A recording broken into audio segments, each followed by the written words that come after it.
You're listening to Captain John Doe. Real aviation stories told anonymously. Let's get into it. Hey, and welcome back to another episode of the Captain John Doe podcast. I am Mindy. I'm Kevin. Welcome back. Welcome back. Welcome back. We're glad you guys are here because we have a lot to catch you up on. We just had a kind of crazy day of something that we did aviation related that I never expected to do and honestly never really expected to be interested in. And it was pretty great. It was great. It was kind of like a work field trip too, which was even better because shout out All In Aviation where Kevin works. So part of my job as an instructor here at All In Aviation is I teach our United States Air Force drone pilots how to fly in airplanes. It's a crazy idea that... Is it though? I mean... Not crazy. When I first heard of it, it's crazy. I said, what am I doing? I'm going to be teaching the drone pilots. The drones we're talking about are not drones that you shoot, you know, homes or little footage of. These are the MQ-9. You mean shoot photos of? Yes. Because these drones shoot. They do shoot. Because you just said they don't shoot. And they do shoot. Do shoot. So let's be very clear about that. Part of this program is we fly the MQ-9 guys and the RQ-170s. The MQ-9 is a much more known drone, so it's the Reaper drone. These drones are used for surveillance and dropping bombs. Yep, and they can fly, they said, for about a day at a time, almost 24 hours. Mm-hmm. So, and they go up to, what did I say? He said 40,000 feet, 30-something thousand feet, but they said that they don't even normally fly them that high. But yeah, these ones, we even saw one flying when we were on the Air Force Base today, and that was pretty cool. They almost look like a bug. Like, they don't look like they should fly. They're very strange looking. They have 3 wheels, you know, like an airplane. It's not a drone with like propellers that make it go vertical. It flies like a plane. It's kind of like a Vision Jet if a Vision Jet didn't eat its meal. Yeah, it's like a skinny Vision Jet. So that's the MQ-9, the Reaper. Yeah, the other one is the RQ-170. Cool. That one we don't know anything about, including my students that I train. So that one's a jet, literally a jet. Isn't that the one that looks like a B-2? It does. It's a triangle in shape. I'm sure it's something to do with surveillance. They didn't teach us anything about it today. But no. So anyways, like I do this every day. I go and train these guys how to, you know, be good pilots in the NAS because they fly these drones in a room basically via simulator. So they don't have any stick and rudder experience. So we train them in the Cirrus product. And they were awesome enough to invite us out today for a nice tour because I've gone there many times just flying to the base, but I never like walked around. And that is unique of itself. You get to fly into Creech Air Force Base in an SR-22 where you are sharing the traffic pattern with drones that are bigger than the Cirrus. So listen to this. This is what it sounds like. So they have a tower there. It's a little Delta. You know, we come in, it's all pre-approved because it's in the restricted area too. Right. This is not a public use airport at all. No, like, so they know people don't fly in here. Yeah. We come in and, you know, we get a hold of tower and they always call traffic. And instead of saying the type of aircraft, they say unmanned aircraft. Unmanned. It was awesome. The other day I was base to final and they called traffic on the opposing base. Unmanned aircraft. And I'm like, what? What world are we in? That feels so eerie to be sharing the skies with a huge drone. Again, one that's bigger than the Cirrus. We took a group photo in front of the Reaper drone today. It was in a hangar. We got to see it up close and touch it, feel it, take a couple photos. We had to make sure we cropped out some top secret equipment from the drone. But there was like 16 of us, I believe, in the group from All In Aviation. Yeah. All flight instructors, pilots, management. And then I came along because you guys know I am always down to tag along when I'm allowed. And all 16 of us can fit. We fit shoulder to shoulder in front of it and didn't even like reach the wingspan. Like that's how big it is. Enormous. So also part of the tour is we got to go into the simulator and actually fly the drone. Well, not actually fly the drone. The sim. The sim. We got to do the sims, and they made it very clear, though, that the simulators we were flying is identical to their actual operation rooms. Like the stations that look like how they fly the drones, sitting in a dark room, very ATC-esque, where they sit in a dark room. They can't see anything that's going on, but they literally can't see anything, though. The screen in front of them was about the size of my laptop screen. It's not, for example, when I go to flight safety for the citation simulators, you have such amazing visibility and you could see this whole wraparound of you, or in a lot of visibility for different things like that. But here they get one straight on 12 o'clock point of view when they're flying, and it's straight in front of them, and it's on a tiny screen, and all of their, let's call it PFD indicators, their altimeter, airspeed, power, all that is overlaid on top of this camera. And then they have several other screens with stuff that they turned off when we were in there. We were not allowed to see the other screens. And then the top screen showed the sectional, our map where we were. The middle screen was kind of that PFD camera look. And then the bottom screen was all the weapons control, autopilot, all the settings for the drone. And we got to learn a lot about it and fly it. And it was very, very, very freaking hard. Very hard. I did not do well at it all, but you did a lot better than me. But I also got to watch you go before me, so I'm there taking mental notes. I mean, it felt like you could blow the stick and it was banking you. It was very touchy. Very, very touchy and kind of glitchy. And we're like, oh, is this a simism? Is it just as the simulator is really glitchy? They're like, nope, it's glitchy in real life too. Yep. They were telling us stories on mission how you'll be over top of target and you'll release, whatever they're releasing, and it'll just glitch. And then you're like, well, let's hope for the best. So how this is set up and how they do it in the Sims and in real life, they have the drone pilot sitting in a station. Obviously, that's the person who's flying the drone. They're also the one launching the missiles or bombs. And then the person next to them is the sensor operator. That's who is controlling more of what they're looking at. There's a secondary camera that they're operating, and they're going to be looking at the target and then guiding the missile or the bomb to the target. Yeah, so I feel like the sensory operator has the harder job because the whole mission relies on making sure that guy is on target. Right. Because from what I gather, the pilot's just flying around in circles, and the sensory operator's got to make sure they're locked in on whatever their mission is that day. So when I was in the sim, I got to do a takeoff and landing, which was really difficult.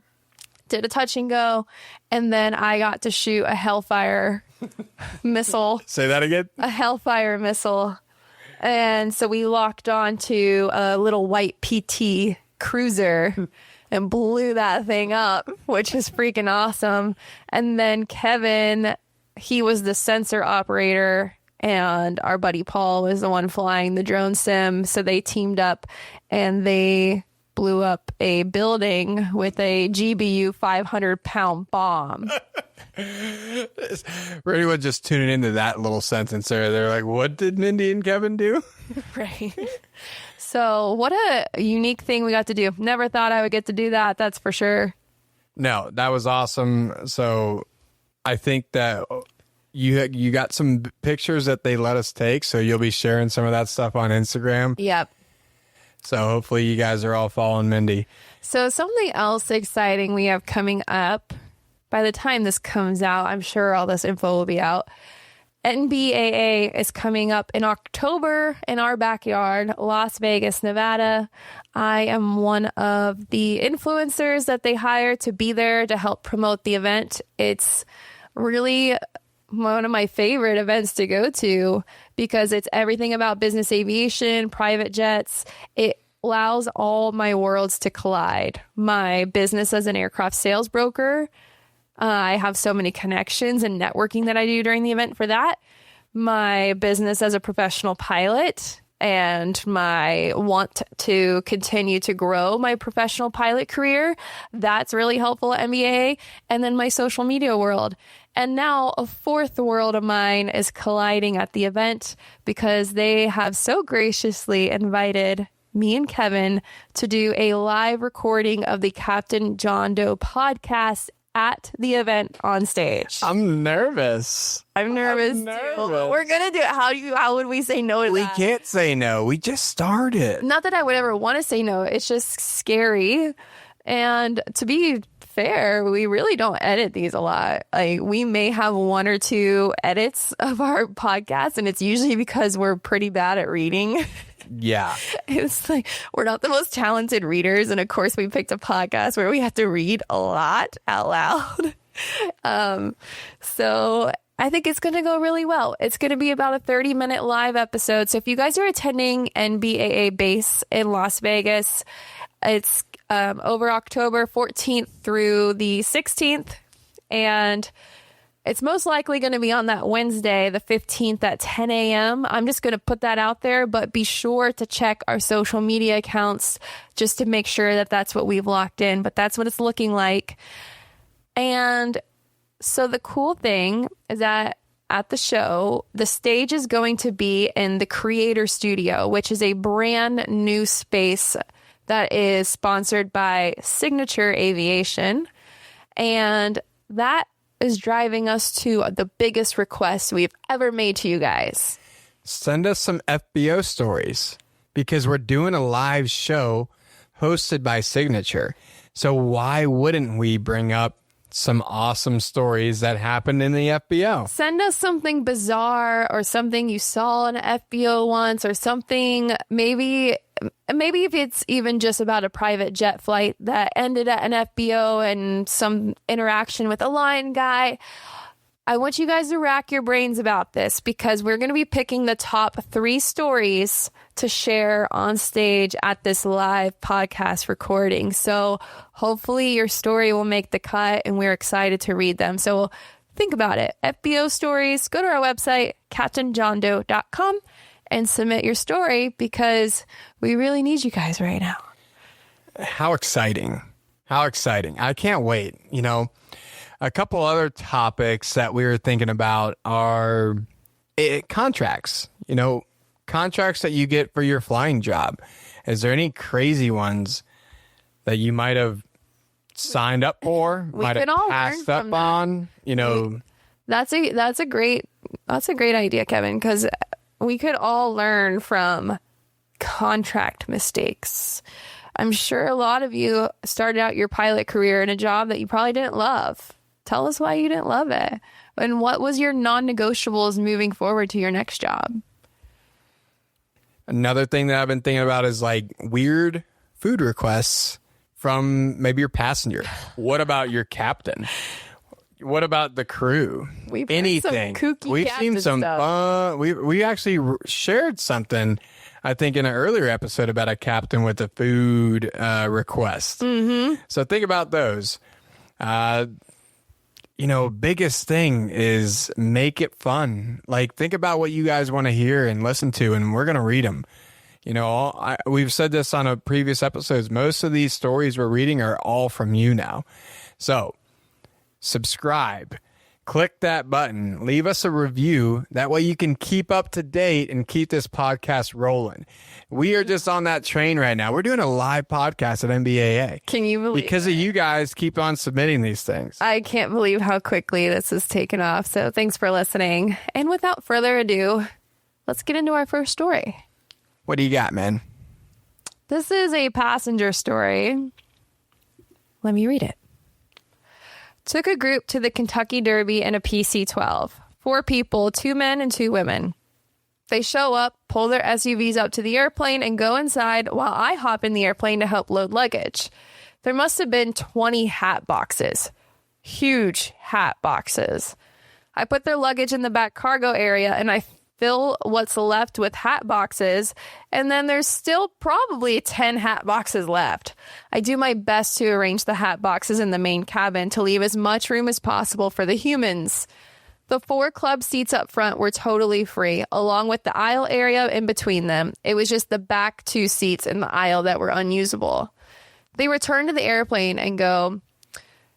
They return... one of the edits that we normally make, but I'll leave it. They return to the airplane to go, and one of the women is the first to go up the stairs. She turns around and says, "What is this?" "I'm sorry? What is this?" "What is what, ma'am? Why is this in all the seats?" "Ma'am, the cargo area is full. I did my best to arrange what's left in the least obtrusive way." "Why didn't you put them underneath?" "There is no underneath, ma'am. The cargo area is in the back, and that's it. We can't ride all the way there like this." "There is nothing in the back of the airplane that you'll need to get to. The toilet, drinks, and snacks are all up front by the entry door." "Still, this is ridiculous." I fought off the urge to say something like, "I agree. Nobody needs this many effing hats." "Would you like me to leave some of these in the vehicle?" "No, we need them with us." I could get in touch with their company to see if there's another airplane available to follow us with some of the luggage, but it'd likely be several hours later. I wasn't entirely sure if they'd go for this, but rich people do some stupid shit sometimes, like pay for a second chartered aircraft to bring them their hats. "No, that won't do." "Fine." And she makes her way to a seat. The second woman boards next, takes a look, and says something like, "What is all this?" to the other, who then briefs her on the situation, and she says, "This is ridiculous." The first man now boards without saying anything. The last man boards a moment later, sits down, and I hear the group discussing the horrors I've inflicted upon them by loading their things in the airplane. The flight goes without incident. We land, pull up to the FBO who had the SUVs waiting, and the passengers go to the lounge while we unloaded. The last man walks with them about halfway to the doors before breaking off and coming back to the airplane. He shakes some cash into my hand and says, "Thank you, and I'm sorry. The only ridiculous thing about this is how many effing hats they brought." As he walks off, I check the cash he slipped me, and it was $300. Still too many effing hats. That's a great story. Great story. And I feel like this happens a lot. And we have a lot of stories that can back this up. I have heard this happening from friends because we brought up this specific topic of having too much cargo. I've had 2 friends tell me 3 stories about this recently. And one of our friends told us she was loading up an airplane to head to Europe, and they had way too many bags, and she was flying a Global. And these people chartered a Gulfstream to fly with just their bags to Europe. And then they were making several stops in Europe. So each time they had to move, they chartered another plane, 2 planes to take all their stuff. Crazy things. And people get mad at Taylor Swift going to her own concerts in the airplane. Crazy.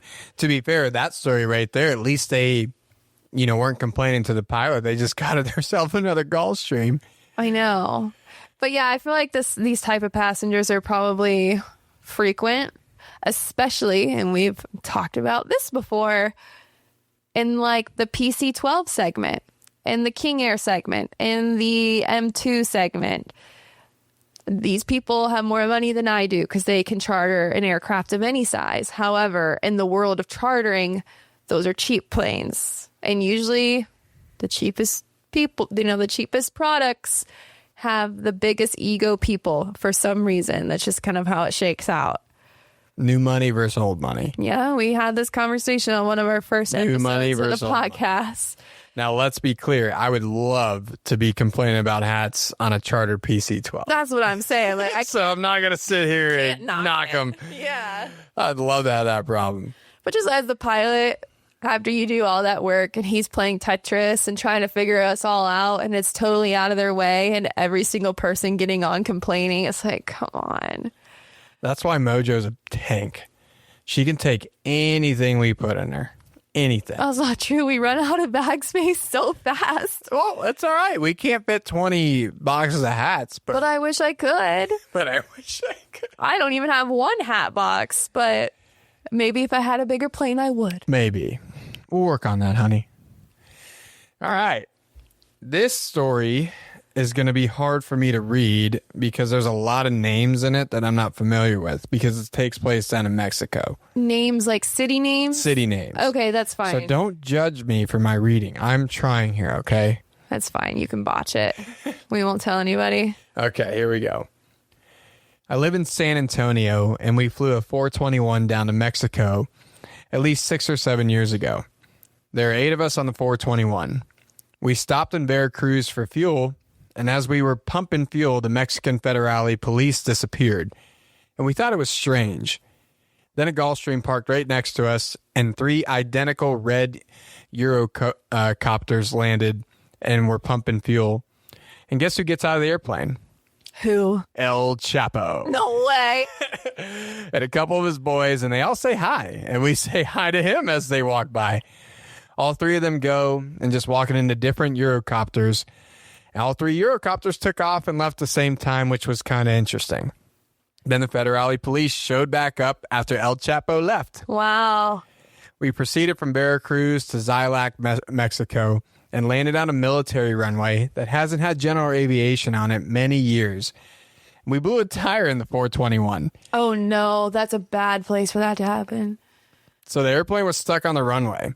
We had the Mayan military come out of the bushes with their guns. Yep. They were about 5 foot tall, and they didn't understand anything we were trying to tell them. Yep.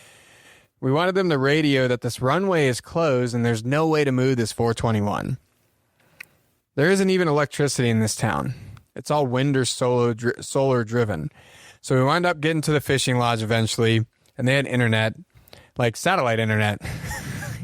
And we ordered a tire to be flown into Merida, Mexico. And we had paid one of the fishing guides to drive from the jungle to Merida 350 miles each way. Oh, my gosh. It took a day and a half to get it. We got the tire, and then we had to try to mount the tire onto a rim where the airplane is jacked up with some old dock gum wood that we found in town. Who's doing this maintenance? I don't know. Sounds like the 8 of them are. They found a car that had a car jack to at least jack the airplane up. After mega struggles, we somehow got the tire to set on the rim, and the dive shop had air to be able to put in it. What? We proceeded back to the airport to put the tire back on. Another problem. All the fuel caps are open. The townspeople or the military was taking fuel, stealing fuel out of the airplane. Stole the fuel? But fortunately, we had enough to get back to Merida for some more maintenance. We cranked up the airplane, taxied off the runway. A couple days later, we all climbed in and decided we're not stopping. We don't know how much air is in the tire, no idea, but we're not staying there. So we're leaving regardless if we have a blowout. Uneventful takeoff, landed in Merida, Mexico for fuel, and had a mechanic come out and check the air pressure. Everything was fine in the airplane. It was quite the adventure from Bourne, Texas to Veracruz, Mexico to a blown tire to meeting El Chapo. I love aviation. That's a crazy story, and they're lucky, I would say, that all they got out of it was a crazy story. That nothing crazier happened. Take away El Chapo and just think about the story. They had every possible thing. I only want to think about El Chapo right now. Think about El Chapo flying his little red Eurocopters. Well, so they said there was 3 of them, which sounds like they do something similar like they do with the president. When the president moves about and there's identical cars. That makes sense. I didn't even think about that. Well, I'm just that smart like that. We know. But they had 3 guys that looked similar, he said, and 3 identical helicopters that all took off at the same time. So they were obviously doing that for protection for him. And then obviously the police disappear anytime he's around. They have an agreement. Mm-hmm. I'm sure, and I've heard that still goes on in Mexico with a lot of the gangs and police, that they just avoid each other and they all run their own way. I would say that the fuel being the only thing missing is probably a win, right? I would be so nervous after seeing fuel caps off. I wouldn't even care that fuel is gone because that's what I know. That's what's factual, and that's what I am aware of. I would be so scared about what I'm not aware of. You know that people were at the plane with their hands on it, doing stuff, taking fuel, stealing stuff.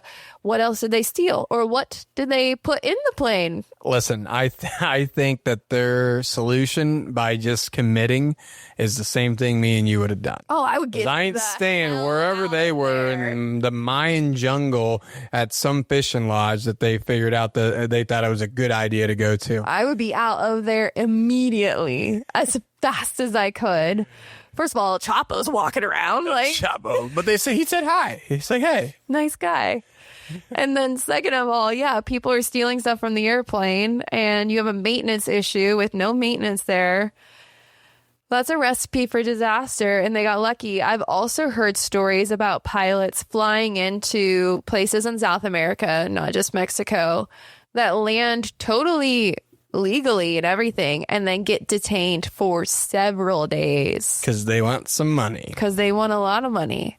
And so, yeah, there's not a lot of rules down there. That stuff can get pretty scary. Well, I like the El Chapo story. Apparently, Mindy does too. So if anybody else listening has an El Chapo-like story, send them in. Dude, what if we got more El Chapo stories? El Chapo. El Chapo. All right.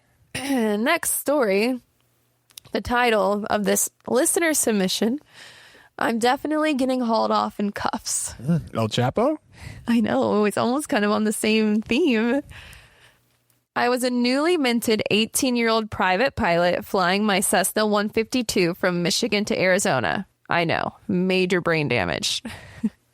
For real. Yeah, what? 18? That just took me a second to comprehend what you just said. Sentence 1. 18? Private pilot 18 flying from Michigan to Arizona. Good for them. Maybe. Proud of them. All right. About halfway through and about to land at one of my 4 fuel stops in the western part of Kansas at a one yellow flashing light town. I entered the downwind and the runway just didn't look right. It was pitch black, had no runway markings whatsoever. I'm going to stop you. He's flying at night as well? Okay. No, I think he means the runway was pitch black. But I'm not sure. Let me read the freaking story, Kevin. But, okay. It was pitch black, had no runway markings whatsoever, and 8 to 10 white and orange flashing highway barricades at varying distances on the runway. How dare they close the runway I chose at the very end of my fuel capacity and without another airport for 30 miles. I had a decision to make. Put her down in a field 28 miles into my 30-mile extended journey to the next airport, or take the lesson I learned in ground school about the machoism mindset as a challenge accepted and land between a set of barricades. This kid. Unsurprisingly, I dropped flaps fuel and slipped it in for a beautiful short field landing and barely avoided the barricade quickly barreling towards me.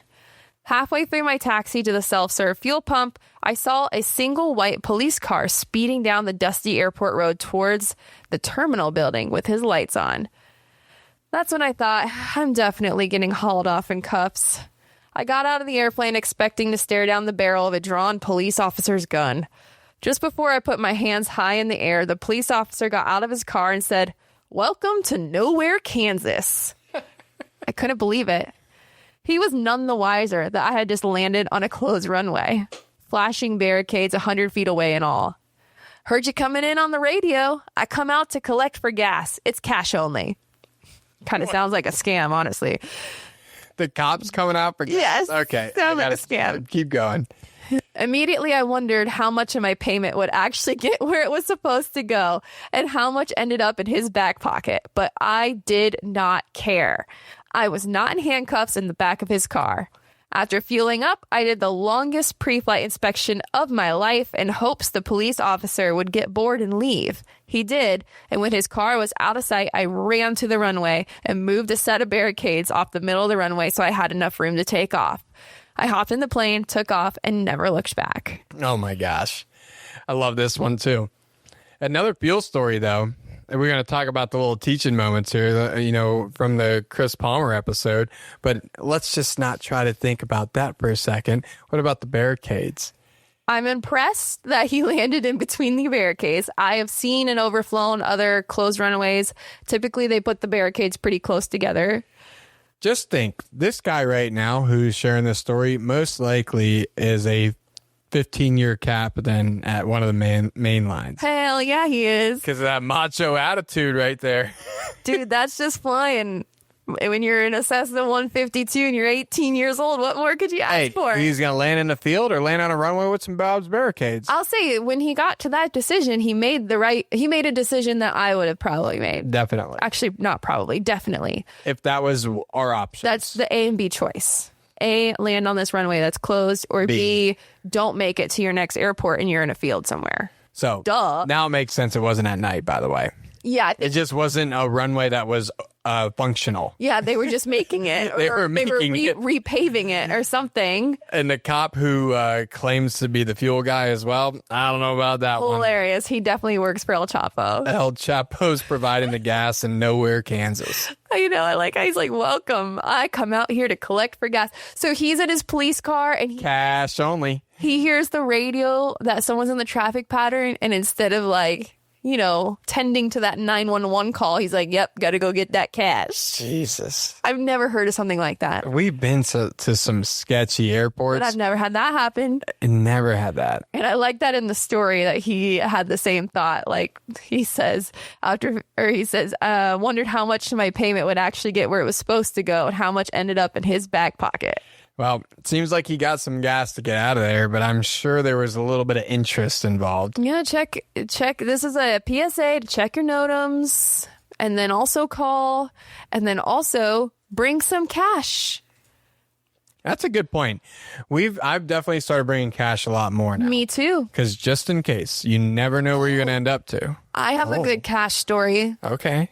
I have 2 stories I want to tell about this. Do we have time? We always have time, right? This is our podcast. We do what we want. Okay.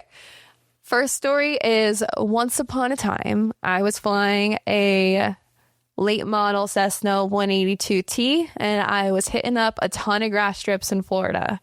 And there was one in the Orlando area. I really want to say the name, but I'm not going to say the name because this is an anonymous podcast. You already said Orlando. So there's a lot of runways around Orlando. Keep going. There is a certain grass strip there that does not have good reviews. And I'd seen that, but I just thought that they didn't like the airport manager, because a lot of people at runways don't like their airport manager. Anyways, I land and I'm with another pilot. We land and we were going to do a couple of patterns there. And after we did our 3 patterns, we were going to stop at the little, quote, terminal building, we'll say, like the main building there, because I had already done my research and I read online that there's a landing fee associated at this grass strip. It is public use and it costs $15 cash only. So I was like, okay, so let's land and do our 3 landings, and then we'll go give them the money, and then we'll crank up and get back out of there. So we land and then make the radio announcement that we're going to back taxi and take off again for another lap in the pattern, and said that. It was clear that we weren't dying and dashing. I was thinking of that. Were you? I was trying to think of like an airplane dine and dash thing. Fuel sip and go. I don't know. Anyway. As I am taxiing on the runway, this huge truck with a trailer with a boat on it comes speeding next to me at my wingtip. And the guy's like hanging out of the truck, like shaking his fists, screaming. And we're like, what is happening? Like, I thought maybe something was wrong with the airplane. And he was like, don't fly, like your wings falling off. So like really scared me. And I'm on a runway. This has never happened to me before. So I stopped the airplane on the runway. And he stops his truck and he gets out and runs over to my plane. The plane's on and running, approaches over and it starts banging on the window. So I open the window, I pull the throttle like as close to idle as possible, and I take one of my ear cups off on my headset.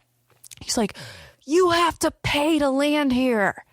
I was like trying to scream at him through the window, telling him like, I know, and it's effective. Like, you can make the 182 pretty quiet. So I was like, I know we're going to do 2 more laps here. And we weren't even doing touch and goes because we know that wasn't allowed either. We just did full stop, taxi back, really nice landings.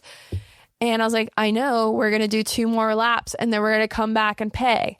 He's like, well, I'm on my way to the lake right now, so I'm not going to be here. You have to pay me right now. I was like, are you kidding me?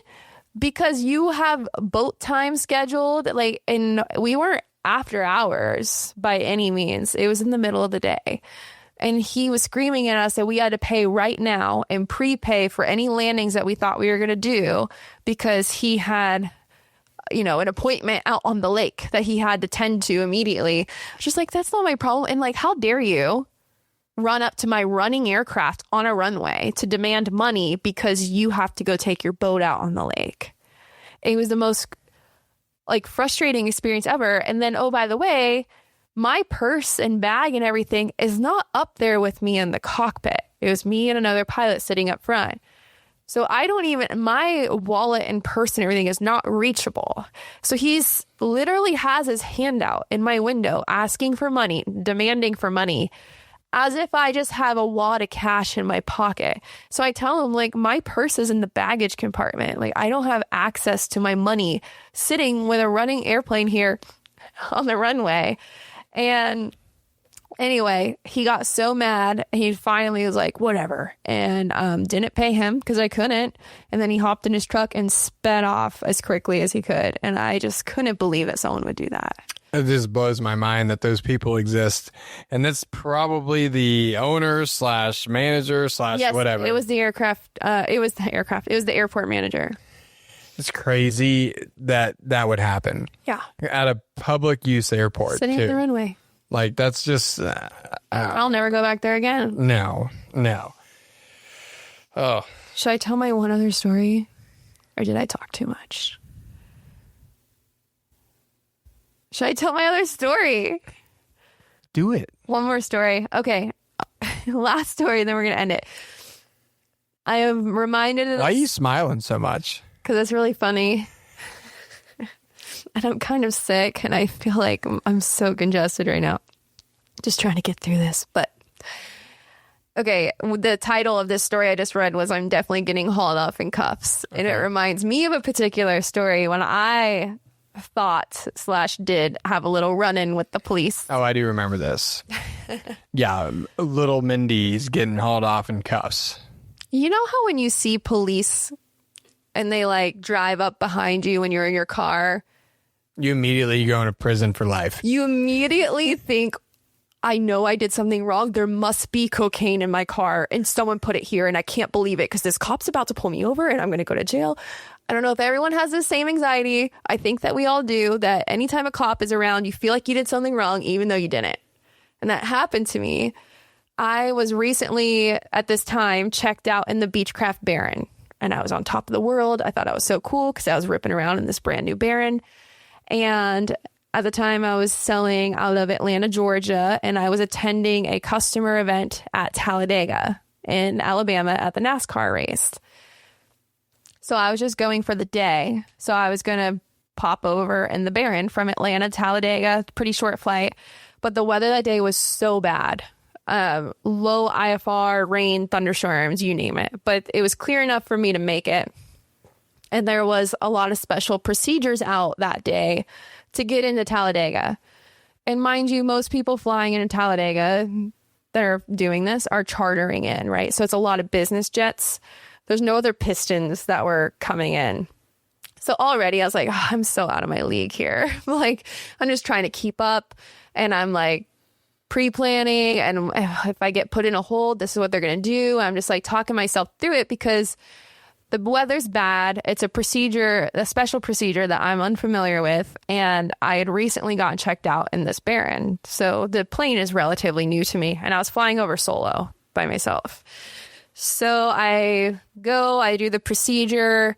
I'm pretty well, I'd say I'm like in the middle of the arrival procedure, the special NOTAM that was out. And then I forget what accommodations they were asking me for, whether it was probably to go faster, I'm assuming. the bearing goes 200 knots, but all the jets were at 250, I'm sure.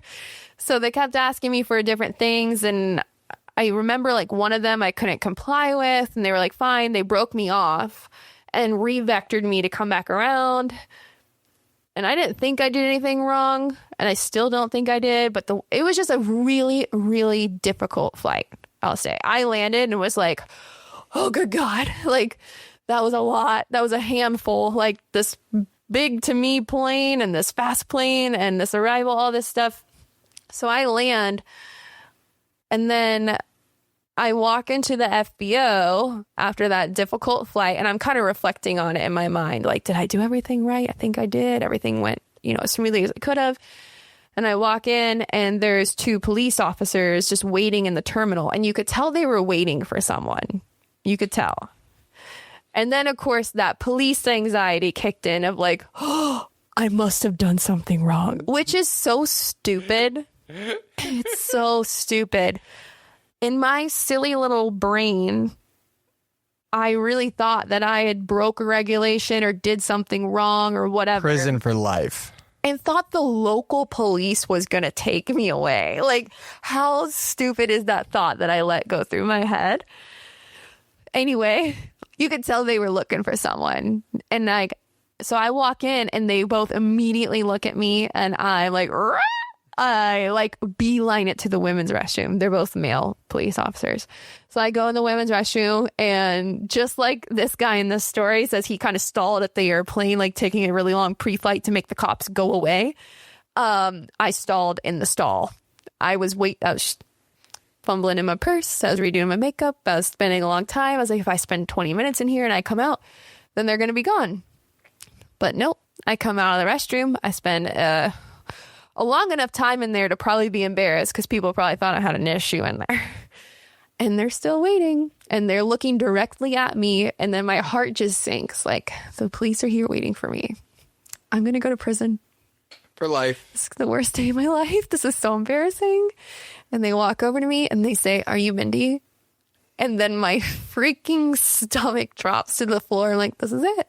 Like, and then thankfully, before I could ask any questions or start to say anything stupid, one of them goes, we're huge fans of your channel, and we saw that you were flying in today, and we wanted to be here to meet you and just say hi and get a picture. Can we get a picture with you? Oh my gosh, Mindy. And I was like, holy relief. Yes, you can have not going to prison. No. And no. Unless they want to give me a tour, I'm not going to prison. But it was one of the funniest moments. I don't know why I thought that I was going to jail. And then they were like, we knew that we saw you posted on Instagram that you were flying in today. And when we saw you coming in, we wanted to say hello and get a photo with you. Well, I'm glad that the Talladega police didn't put you in jail for flying an airplane. Well, that's so stupid. It's funny. It's funny. I don't have anything like that. So that, ladies and gentlemen, is what we have for you this week. So thank you so much for tuning in. Keep those submissions coming. FBO stories. We got a live podcast at NBAA. Which day was that again? Wednesday, October 15th. But I got to open my phone. I got to triple check that 15th. I think that's right. So make sure you guys are following along on all the socials to keep up to date. Mindy will be posting more and more things, and we're going to pick 3 of the best submissions to share there. So thanks again. Tune in next week for another episode of the Captain John Doe podcast. See ya. Thanks for flying with Captain John Doe. If you have a story to share, visit CaptainJohnDoe.com and stay anonymous. New episodes every Wednesday. Be sure to subscribe, leave a review, and tell your favorite crew members.